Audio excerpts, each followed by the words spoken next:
Welcome everybody to our session here about mastering challenges of modern applications with Spring and VMware Tanzu application platform. So if you watched the keynote just before, this session is really about developer experience from the perspective of the developers, what they need. My name is Timo Salm, and I'm a master solution architect working for the VMware Tanzu portfolio at Broadcom. And with me, I have Jürgen Süßner. Hey. My name is Jürgen. I'm a responsible tech lead for Datev's cloud platform and cloud data center, which is a German company for tax consultants, auditors, and lawyers. And we use Tanzu technology for almost a decade. Perfect. So let's start with a short disclaimer. You may have already seen that, and then directly jump into the topic. Let's start with the promise of cloud-native applications or modern applications. At the end, the promise is really to, with those modern applications, to get a lot of velocity. Why velocity? Because it helps organizations to be at the market very early and see whether all those assumptions they made, whether they are actually reaching the customers in the way they want to, also to be at the market as soon as possible regarding competition, to be before them. So that's really the promise, and it's not only about technology and architecture, it's also a lot about the cultural change, new methodologies like Agile, and last but not least, then the tools that you have and the platform. The reality is more like that. So at the end, it's like a lot of organizations I'm talking to, they say like, yeah, so we have microservices, we have modern applications, we have containers the applications are running on, but at the end it's like, it feels we're moving slower. There's a lot of complexity. There are problems with no clear separation of concern, a lot of cognitive load for the developers, because now they're also responsible to create YAML files and build containers without any expertise about that. That's a huge challenge. So let's have a closer look why that's the case. At the end, it's like, if we talk about modern applications, we first usually talk about like microservices. Microservices really help that actually development teams are split into smaller teams so that they can focus on those specific like domains of a business application, and with that they don't have this dependency to the other teams to, for example, release the software, and also the software code will be a lot smaller. On the other side, it's also a lot about like the platform those applications are running on. So with VCF, it's all about like Kubernetes. Kubernetes is the de facto standard for modern infrastructure. So running containers on a container orchestrator. At the end, it's like for running an application on Kubernetes, there's a lot of stuff that you have to do. You have to build a container. You have to create the YAML files to run the container. You need additional software for the ingress. You have to configure the ingress, the certificates, etc. So a lot of effort. At the end, Kubernetes is the perfect solution for commercial off-the-shelf software. So software that you get from other vendors, you just run it on your Kubernetes clusters and already with all the configuration provided. For individual software development, the abstraction is way too low. So you have to, in a way, abstract away all those infrastructure specifics like you did in the past. So if you think about how was the experience in the past for the developers, they 100% were focused on building applications, business code. They packaged it together, provide an operational manual, maybe some SQL scripts, handed it over to the operators. They have prepared the entire stack from an infrastructure perspective and just deployed this application. And that's it. So this is like the story developer needs, but in a modern way. So everything automated, self-service, etc. And this is where we talk about platform as a service. It's a really high abstraction. All the container specifics, etc. are completely abstracted away. The developers have a self-service to get access to all the baking services they need, etc. And with that, we are able to achieve amazing results with our customers. From a developer to, for example, operational ratio, and also like developer productivity. But if I talk about like random customer example, let's maybe ask Datev what they are able to achieve with Tanzu Platform. And I can totally confirm that this works at scale, because we used Tanzu for about a decade. And what we achieved is we have 350 teams working on the platforms existing in our own data center. We have, let's say, roughly about 2,000 developers working it. We have 20,000 containerized workloads on the platforms. We achieve performance, which is sometimes 4 times better than it has been on the mainframe. And we also achieve one of the most outstanding KPIs. It's the time to market KPI. We had several use cases where we came from the first phone call with the idea to a fully running production-grade application with just 1 day. And that's one of the really outstanding capabilities. So let's have a look at the application we want to deploy today.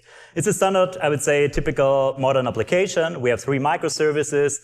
The order service is actually able to accept orders, and then those orders will be validated with the product service. There's a synchronous connection via REST API to the order service, fetching those products.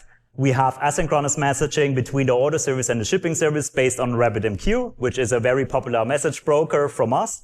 And the shipping service actually simulating the delivery of those orders and will send back a status update. In addition to RabbitMQ, we have another baking service here, which is a database, so PostgreSQL, to store all those orders and the status of those orders. At the end, it's all those microservices I built with Spring Boot. So Spring Boot is really more or less providing the same as the platform as a service for developers, a framework based on or running on the Java runtime, providing really high abstractions, but also with flexibility for developers that they can really get started fast to build software applications. All those services, they are running on Spring Boot 2.7. Which is quite old. Okay. So so it's running on the latest open source version, 2.7 to 18. And if you said quite old, what's the problem with that? The problem is that this version, it's the latest 2.7 open source version. The current version is a 3.x version, and the one you're using is outdated. You won't get any open source updates for that anymore. Okay. So we have to deal with that. And how can we do that? So when you're running on Tanzu Platform, the good thing about Tanzu Platform is that you have an additional Spring commercial support. That means even your old version, you're running on Spring 2.7 is there's still supported upgrades for 1 year longer than the open source version. So we can do the upgrade, we can run with an older version on the platform. Okay, that's interesting. So let's do that. Jump into a demo and just run our advisor to actually get information about all the libraries I'm using in the current versions. You can see a dashboard we have here in Tanzu Hub, so part of Tanzu Platform, to see all my different applications that I have, how many vulnerabilities they have, whether there are updates available. And as we can see, okay, we have 19 libraries with vulnerabilities. And so let's see whether there are some recommendations how to upgrade that. If you have a look based on information I provided, at the end it's a bill of materials, so all the information about the dependencies used within the application. We can see, okay, we have those 90 libraries, and if we scroll down, we can also see with updates how many of the CVEs we can mitigate by just upgrading to new versions. On the top, you also see there are recommendations on how to upgrade those different software step by step. Let's have a look at the libraries to really see which version we are using and prove that it's 2.7.18. We also see all the vulnerabilities or how many vulnerabilities are in each of those different libraries. And if we go to Spring Boot Starter, that's usually the main dependency for all the dependency management of Spring. We can see it's 2.7 to 18. So let's upgrade it to the latest commercial release. For that, I go to my POM XML. For those that are not developers, at the end, it's how you configure dependencies in Java with Maven for the developers. We upgraded to 2.7 to 28.1. I already have configured the access to our commercial artifacts, so those are only available commercially. If you're a Tanzu Platform customer, you get access to that, and you're secure because they're also then long-term support, more than 7 years of support for your Spring Boot applications. If you need some more time to upgrade, but you should for sure upgrade. If it's not an application, it will be discontinued. So let's do the same again to see whether we are able to get to any results there. Push this information back to our Tanzu Hub. And there we can see that regarding the vulnerabilities, there are only a few left, and only 8 libraries are still affected by some CVEs. At the end, we were able to mitigate 2 critical CVEs, several high CVEs, and a lot medium and low priority CVEs. That's perfect. So next step is we want to run our application on Tanzu Platform. For that, we're building our application. So an artifact, a jar file, that, like in the past, I told that you were handed over to the operations. We will do the same now with Tanzu Platform. So we have our jar file. Now we want to push it. So the command is cf push to get it to the platform. All the container building, etc. is abstracted away. For that, we need some very small configuration. The question is, how can we get that? For sure, we could go to the documentation, have a look.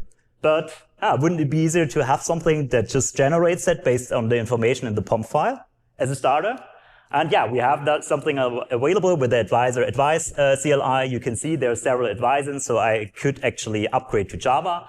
But at the end, there is the Tanzu advice, which will generate us the manifest YAML based on the information on the POM file. Let's do that. Takes a few seconds, and then we have some more information to provide, like, okay, what's the name of the jar file? And this will be detected based on the POM file. So you could override it, but that's like the defaults that are available. And after that, we have our YAML file generated, and we can actually start pushing our application.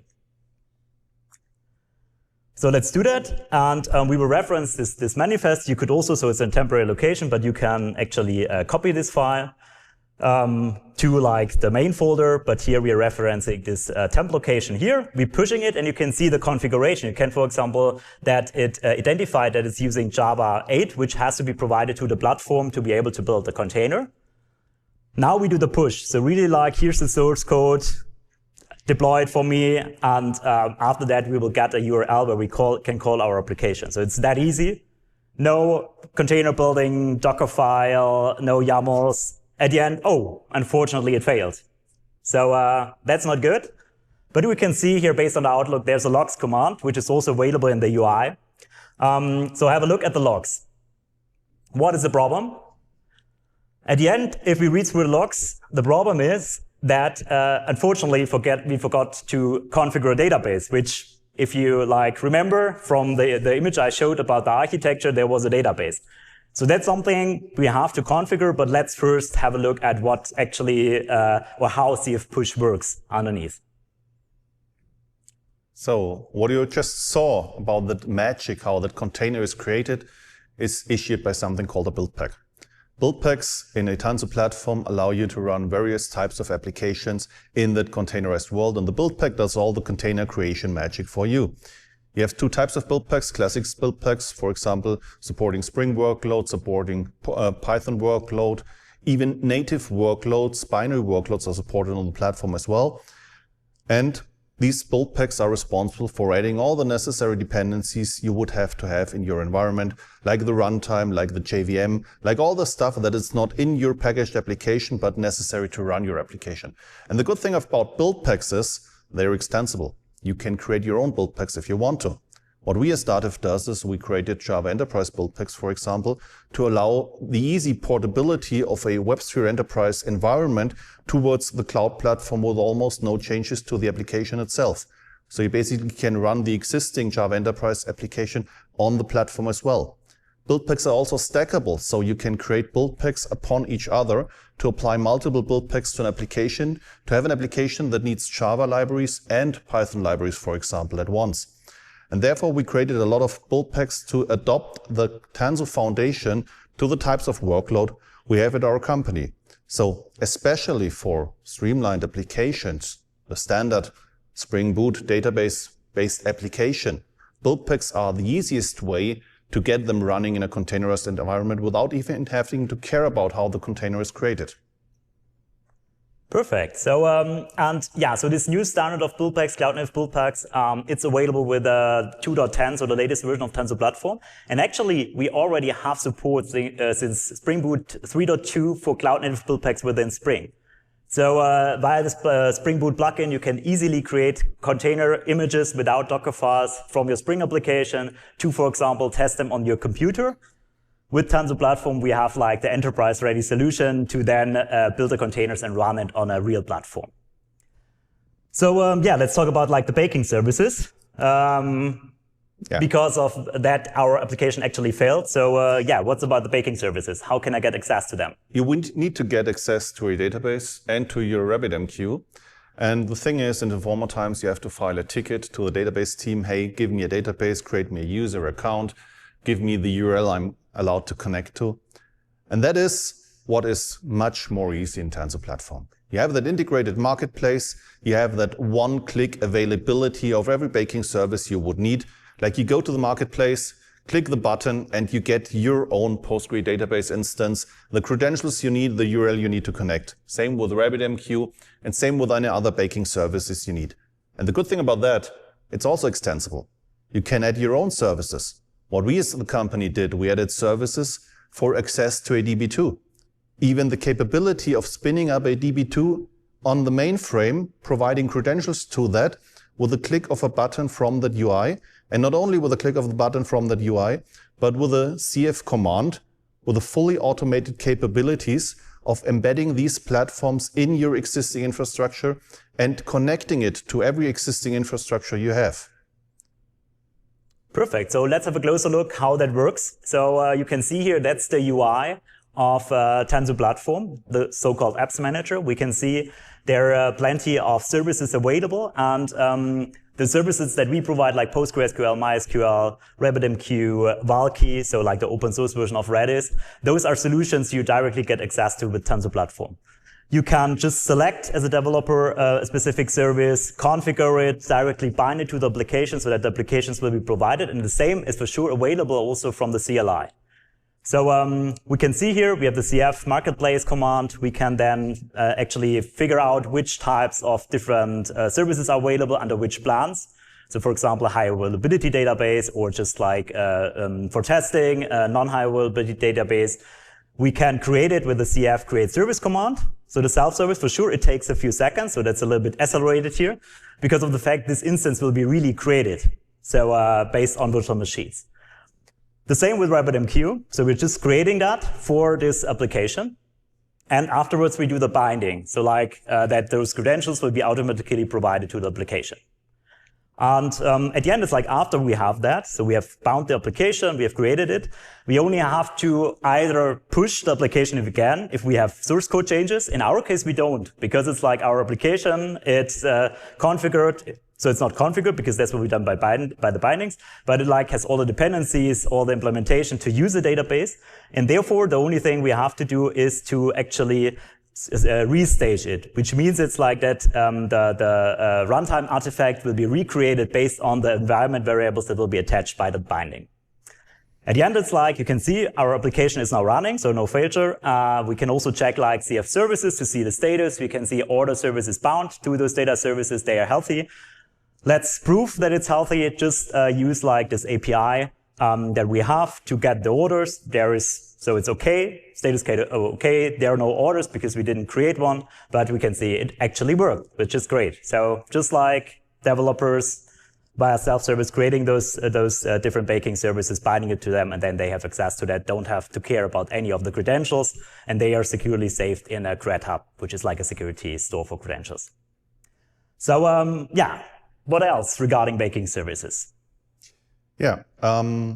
They offer a whole variety of different capabilities. One of the interesting services is like what you can do with the Spring framework to enable resilience, to enable caching, for example, in a quite easy way, just by using of an annotation, and also using circuit breaker. One of the challenges for modern cloud-native applications is that if a part of the application shall fail, the rest of the platforms shall constantly work without being impacted of the rest of the platform. That's why you can use circuit breaker, for example, to allow this.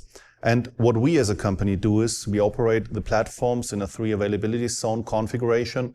And that means constantly being able to lose one availability zone, and the customers even won't notice. We actually practice this once a year by forcing a availability zone to being shut down to test if all these configurations we do really works, and they work.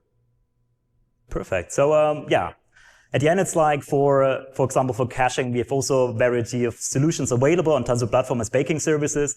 So a famous one for caching is Redis. So we provide Valky as a solution out of the box on the platform. We have another solution which is called Tanzu Gemfire, which is in data memory grid, capable of a lot more than just caching. So if you have more advanced use cases, For example, in banking, etc., that's the solution to go to. It also provides a Redis compatible interface, but also like a native one.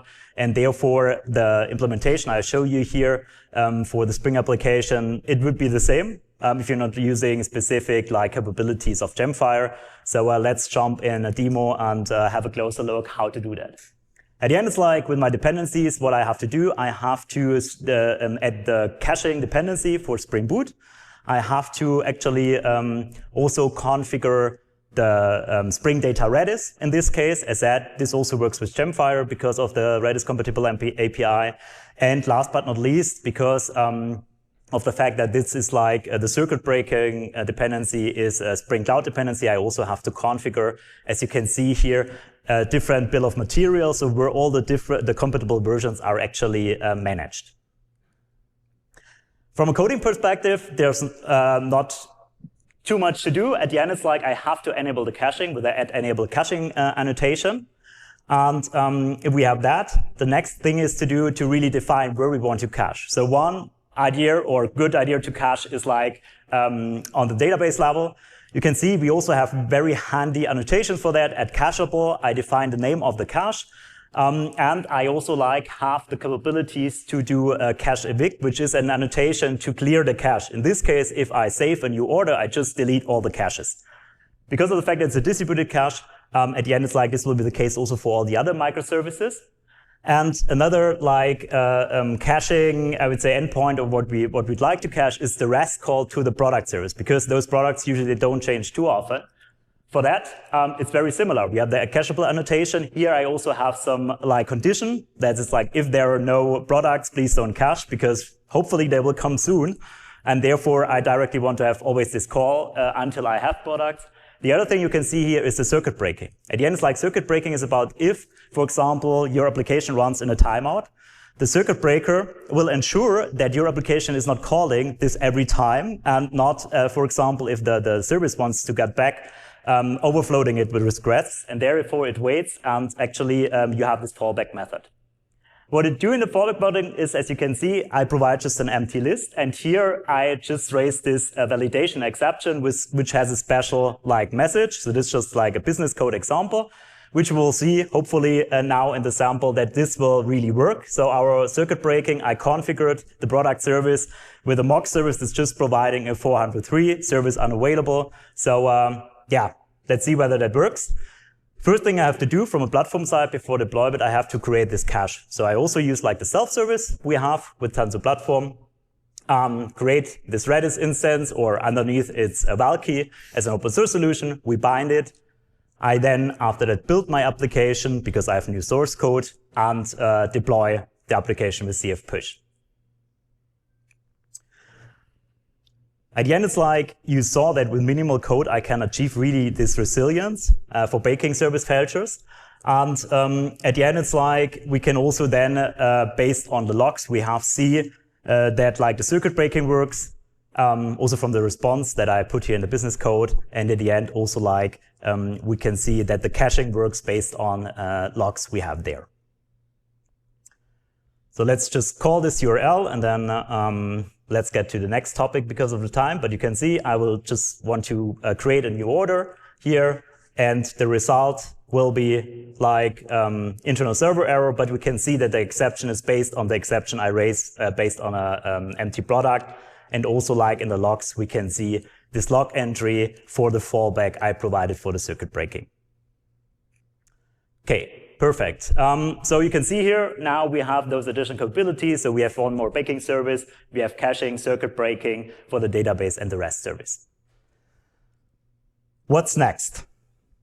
There's also a whole lot more capabilities, just like home shopping, tele shopping, you always have something more to use, which is baked into the platform. It's the Spring Cloud config server.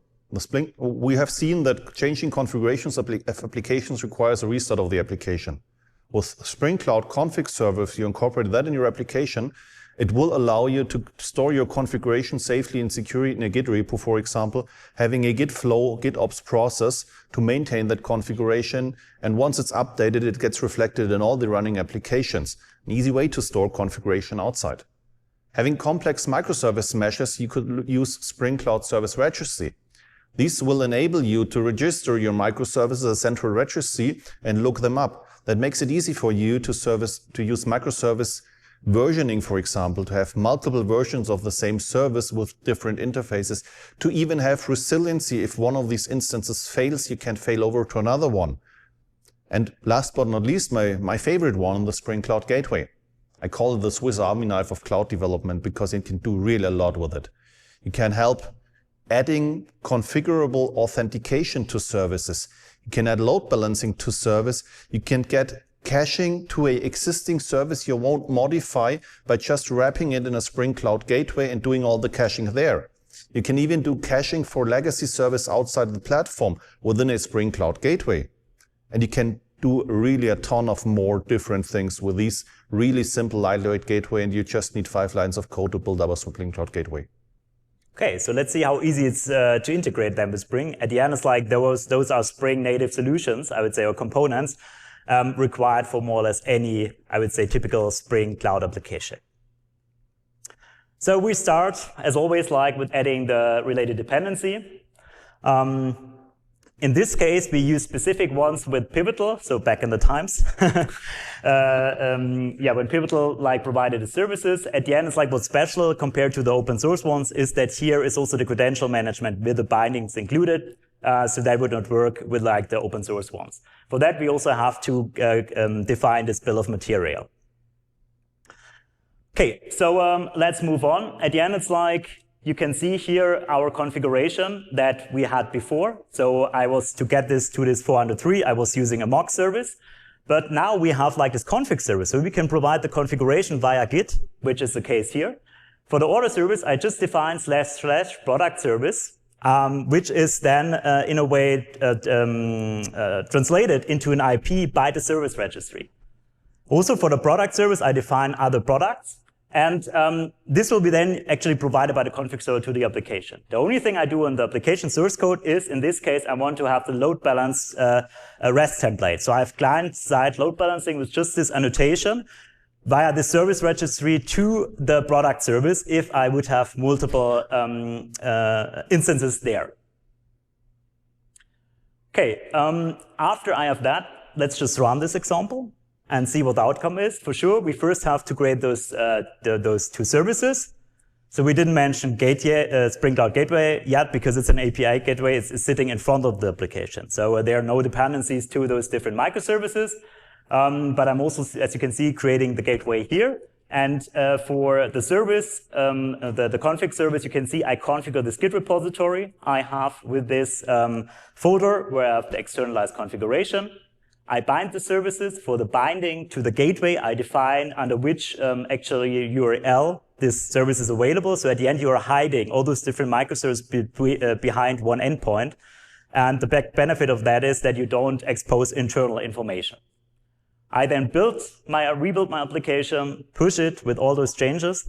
And then actually, we should be able, based on the service discovery, to reach out to the product service, so able to create a new order, and also like call our order service via this gateway.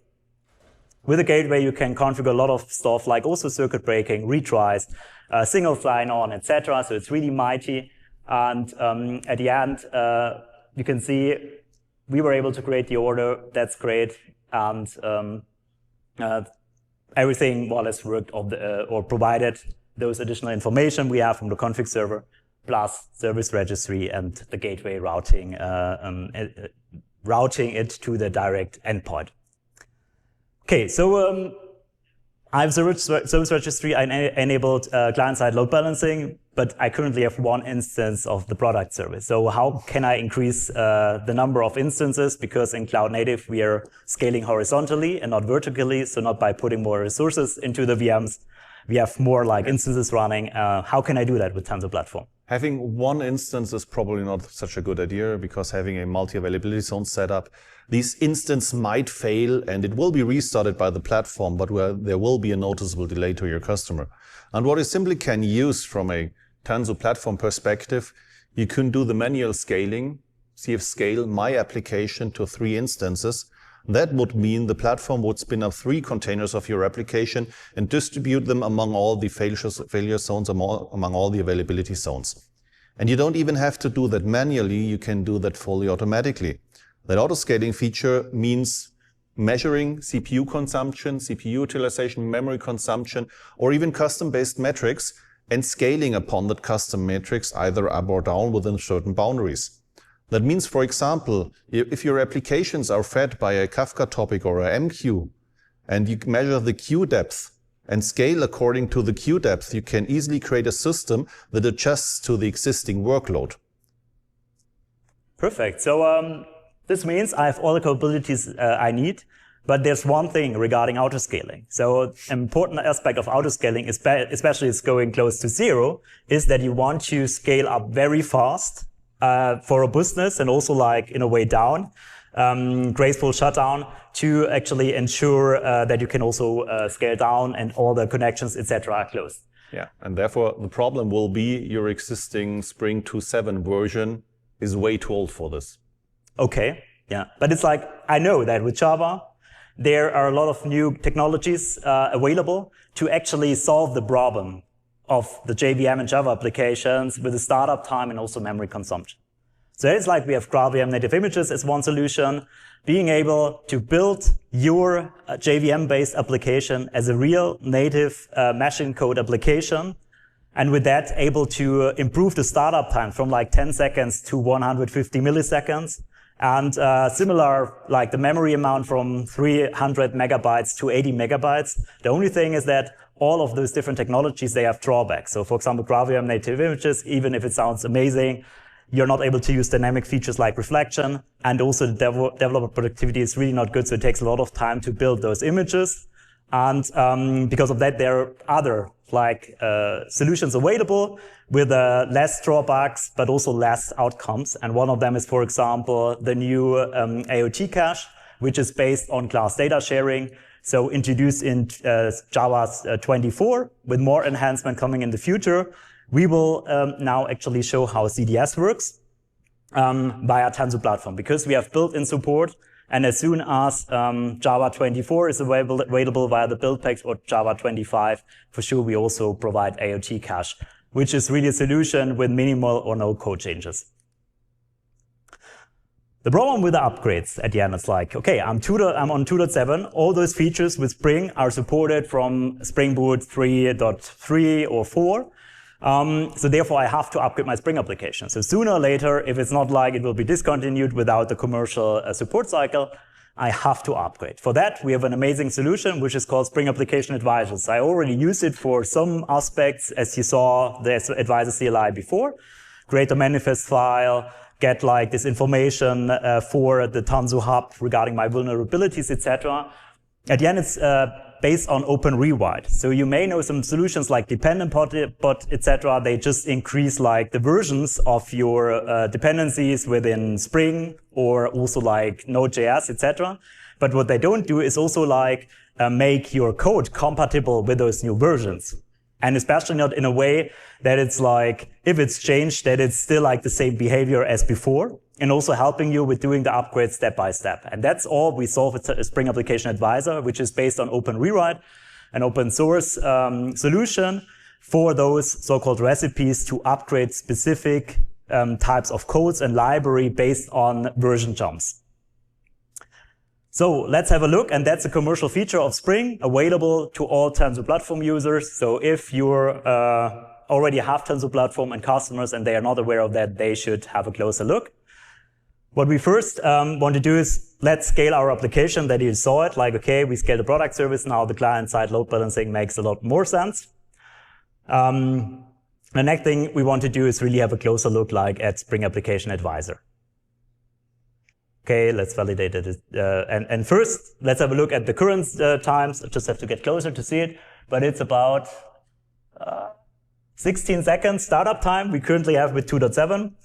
And we have a memory consumption of 222 megabytes. So that's like Spring Boot 2.7 before our upgrade and before class data sharing. So what we do first, build config get with Advisor, it builds a bill of material. You can have a look at that under this path that's mentioned there, all the dependencies with the versions that are in your current Spring application. Then we do advisor upgrade plan get. That's more or less the information you saw in Tanzu Hub. So the different steps, because it will be step by step. So it's always recommended to do it step by step, the upgrades, and not like 2.7 to 3.5, because then you are under control. What are the changes between those versions, and going through the release notes and see what's affected. With the upgrade plan apply, you're able to go through those steps. In this case, I did the squash actually command, which at the end does all the migrations at one step to speed it up a little bit here. That's something you wouldn't do in production. And then if we see like the result is code changes, dependency changes. So here like Java X to Jakarta, so the new namespace. But you can also see real code changes like new APIs. And the idea of Spring Application Advisor is not to change the behavior of your application. So if you have changes of the behavior regarding version updates, we will fix that with additional code so that you can decide it's fine, this new behavior, or not. Okay, perfect. So at the end, it's like we are now on the latest version. How can we enable class data sharing? Just by one environment variable. So CDS enable true. And we also have an additional optimization with ahead of time compilation. Then you have to ahead of time compile your Spring application, which will improve the performance even better. But we will just do now the CDS without AOT. As said later, AOT cache will be available with Spring Boot 24. So that's already in the platform, but not yet released, the build pack for that. And hopefully, as soon as we are pushed, there will be a training run for the CDS. And then we get to, like, in best case, around 50% reduction in startup time without any code changes.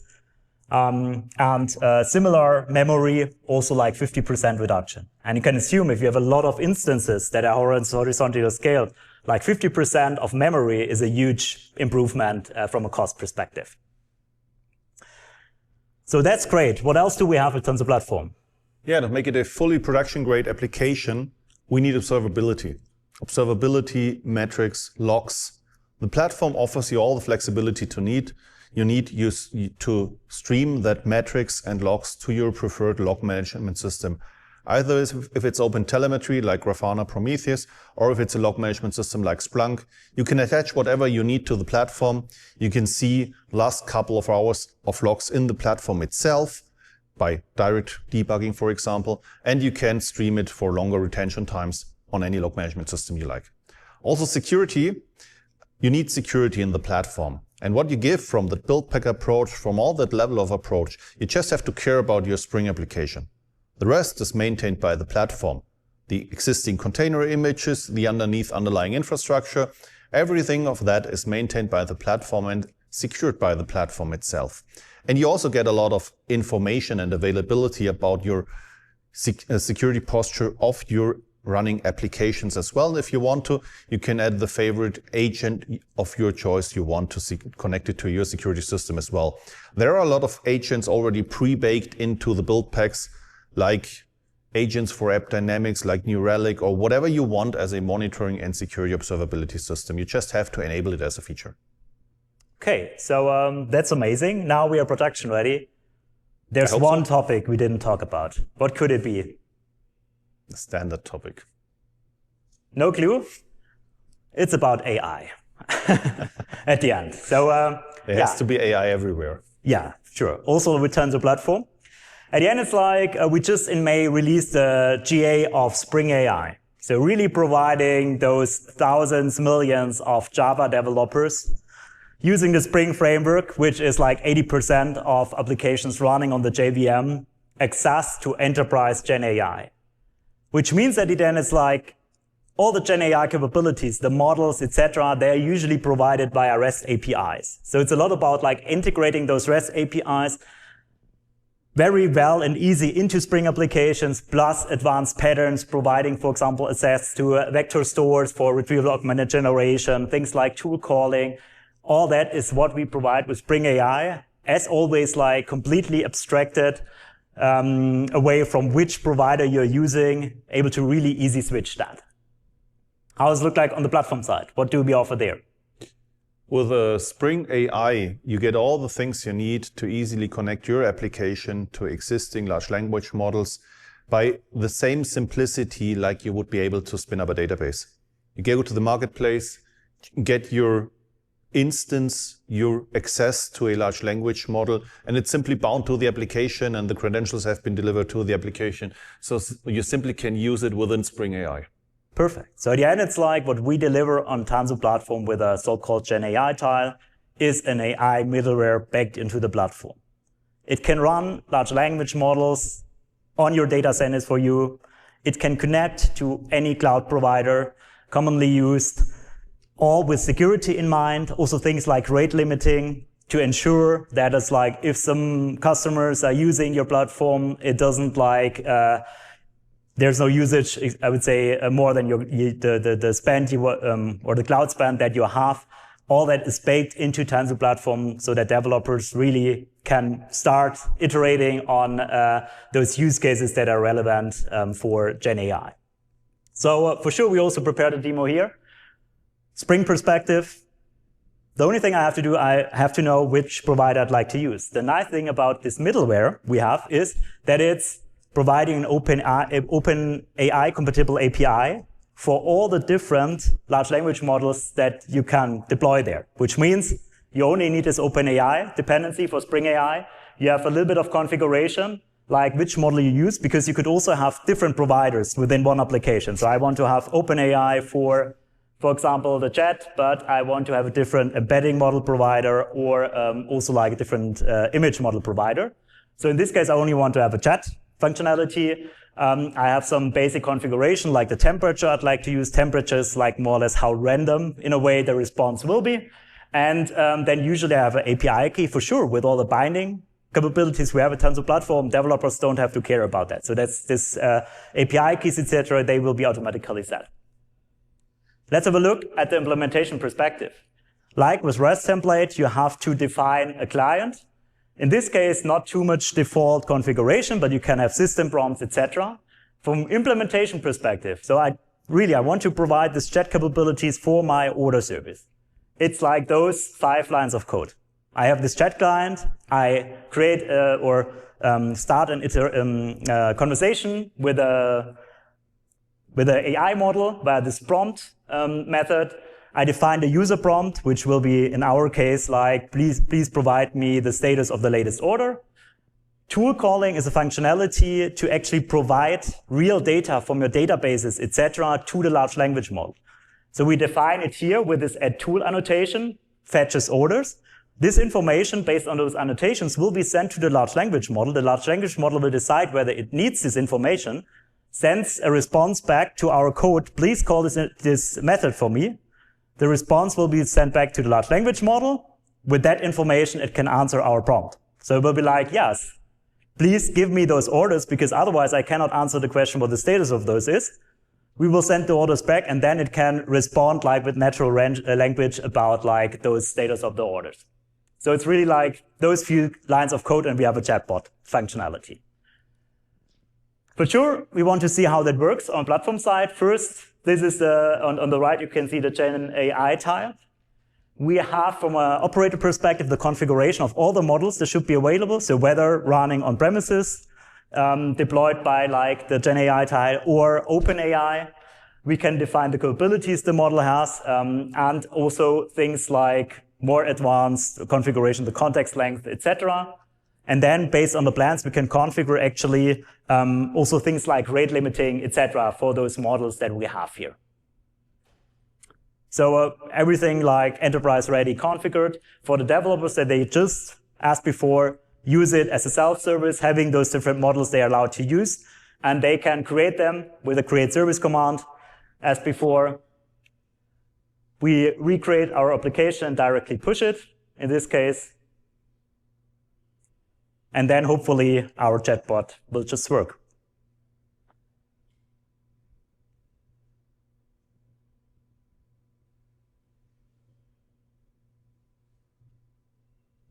I added a new endpoint, this chat. What is the status of my latest order? Your latest order has the following status. So that's it, it worked. But just like this few lines of code, any real configuration, for sure if you do a production application, maybe there's a little bit more configuration, but at the end it's like, to get started, it's that simple. And that's the experience we provide for generative AI with Tanzu Platform. Yeah, let me put one word in summary. Tanzu Platform is powerful, is flexible, is adjustable to your needs, to our needs. We create a lot of software with Tanzu's platform because it reduces cognitive load to our developers. They just have to focus on developing with the Spring framework and the simple annotations. They can use modern, most current technologies without having to learn all about the hassles, needles, and stitches about the technology. We can provide a secure platform where they can run, operate, build, and even deploy their applications on their own. We operate all these 20,000 containers on a you build it, you run it approach. And our developers are really happy with the capabilities of the Tanzu platform. That's why this platform is one of the key game changers to our transformation of the company, which means transforming Windows-based software to the cloud, transforming mainframe-based software to the cloud. So all kinds of software you could have in a larger enterprise will be transformed towards Tanzu platform applications. Thank you very much. So feel free to reach out to us. I will later be at the booth and customer reception, Tanzu customer reception. Jürgen will be also there. I will be also there. Thank you very much and enjoy the rest of the conference. Thank you.